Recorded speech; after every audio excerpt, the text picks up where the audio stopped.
Hi, this is Rebecca Chang for bizmom.com. Today I have the privilege of interviewing here Colonel Pritpal Ranhotra, and he is the president and CEO of his company called Platinum Immigration Services Consultancy here in Toronto, and he's also the president and chair of his company called Omni Exim, which is for Export and Import Corporation. So Colonel, I would like to thank you for this opportunity. Thank you, Rebecca. Thank you for giving me this opportunity to speak to you. Yeah. Colonel, I know I have spoken with you in the past, and you inspired me with your education, how it drove you to your success. And could you tell me a little bit about it, like from your humble beginnings in India and how you have achieved here in Canada? So education has played a very important role, right? Yeah, it is. It is very important, and through you, to your listeners, I want to convey that how important it is to have your complete, full education if you want to achieve some kind of success. Not that the people who didn't have education can't succeed, but then it makes your path that much easier. I learned it from my dad because he came after the partition, having lost everything in Pakistan, and when he had to start his life again in India, he had nothing, no inheritance, no money. The only thing that he could do was re-educate himself and find a job, and that's how, being the eldest son of the four brothers and sisters that were educated by my dad, so he always emphasized that I can't give you anything. I have no money, no inheritance. The only thing you can do is take education from me. I'm going to support you, and that education is going to hold you in good stead in your future. And that was so very true. I resented him because he forced me to go through schools and all that, and always insisting on getting good grades and working hard. But on the hindsight, I realized that what a great job my dad had done on me and my other brothers and sisters by giving us this education. And I did my schooling in the government schools because he didn't have money. And moment I finished my 11th standard, I had to go to college, but he couldn't afford to send me to engineering college because he had no money. Right. So I landed up in a polytechnic doing a 3 years diploma course instead of a full engineering. Right. But side by side, I also enrolled myself into a correspondence course with Delhi University. And in 4 years' time, by the time I finished my diploma, I also had a degree under my belt. That's called double. You're doing both at the same time. And I think that degree was the one, because when I was taking the exams for the Indian Military Academy, the minimum qualification was a degree. And if I had not done a degree at that time, I probably wouldn't have qualified and wouldn't be sitting in front of you.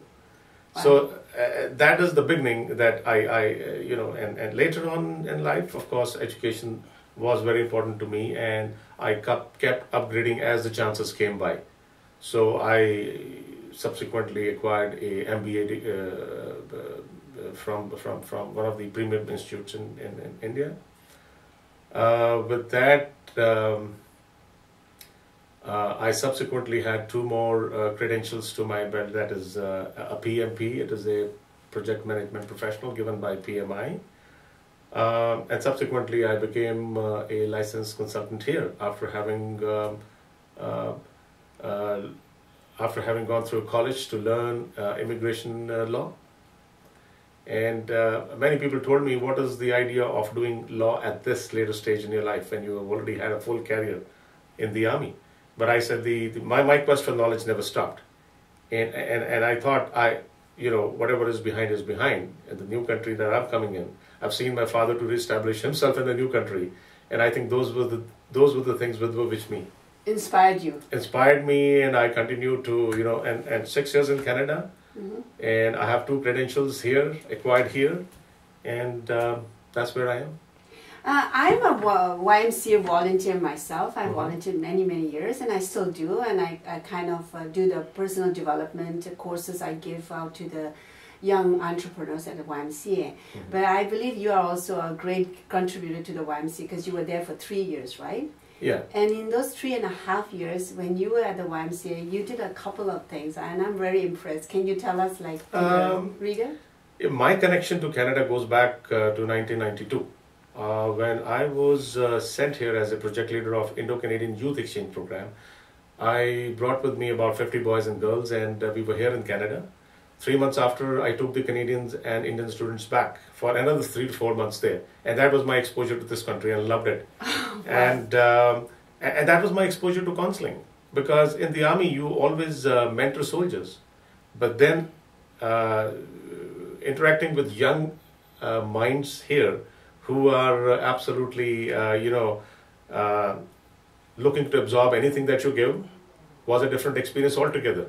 Because dealing with the soldier, it is one-way traffic. Right. It goes from you to soldiers. They have no choice to interact. But when I was interacting with young minds here, and they were to question my whatever I'm saying, and that kept me on my toes. And that interaction was so fulfilling, and it was so educating to myself that I discovered that I was a good counselor. I could have effect on these young brains, young minds.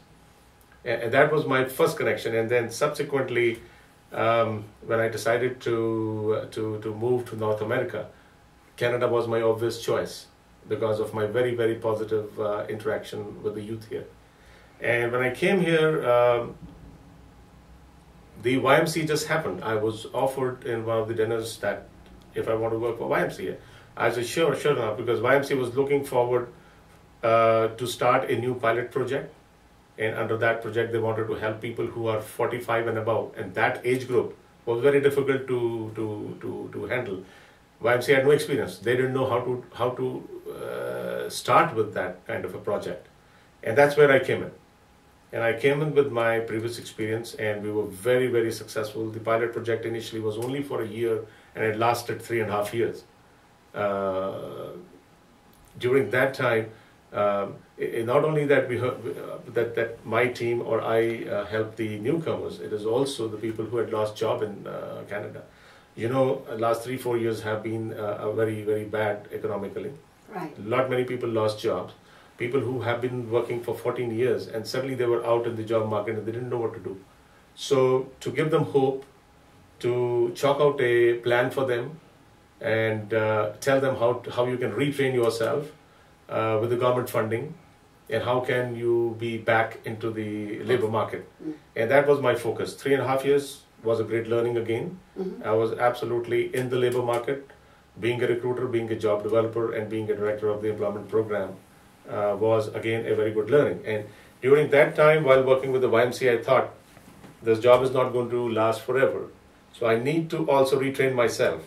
So whatever I was teaching or preaching to my clients, I experimented on myself. I went and enrolled myself in the evening classes in the college. And the day my contract finished, I was absolutely ready to get into the business world. And 1.5 years now, since I've left YMCA, I've established this company. It's in second year, it's doing very well.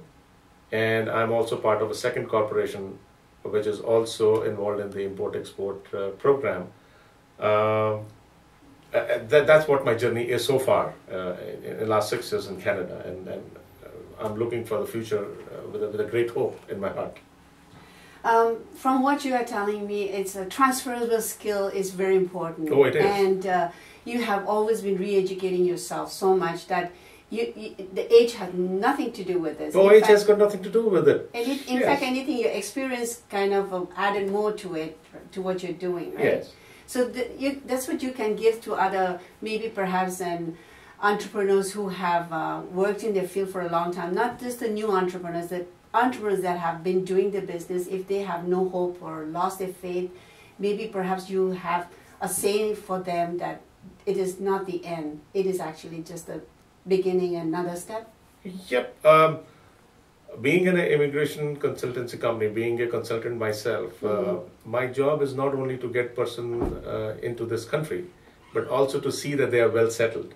So it is a seamless process by contacting the person in their country when they want to come to evaluate their entire profile and then lay out a roadmap for them how to succeed in this country. And that's I've been doing day in and day out since last 4 years and last 2 years in this company. What about new entrepreneurs? If new entrepreneurs came to you and asked you what advice could you give? What would you be able to say? New entrepreneurs, have a dream in your eyes. Dream you must, because without a dream, nothing can be achieved. The dreams will give you a vision into the future, that what you want to do, and then have a perseverance as a quality. Because no matter whatever you do, whatever you want to dream, whatever you want to achieve, unless you have perseverance, unless you persevere, do it again and again, have a complete focus, and just one track mind, I would say. Sometimes it is not a good terminology to use, but for an entrepreneur, unless you are a one track mind, your focus is not 100%, and you don't have perseverance, you will never succeed. So the only mantra that I can tell for a new entrepreneur is perseverance, perseverance, and perseverance, and nothing else, and you will succeed. Thank you. Thank you. Thank you. You heard today, perseverance is very important, and that is the mantra, and brought him great success, and it is for all the new entrepreneurs that are watching here today. Thank you very much, Colonel. Thank you very much, Rebecca, and I hope my message goes down to all those people who are listening, and they draw some inspiration from it. Thank you. Thank you.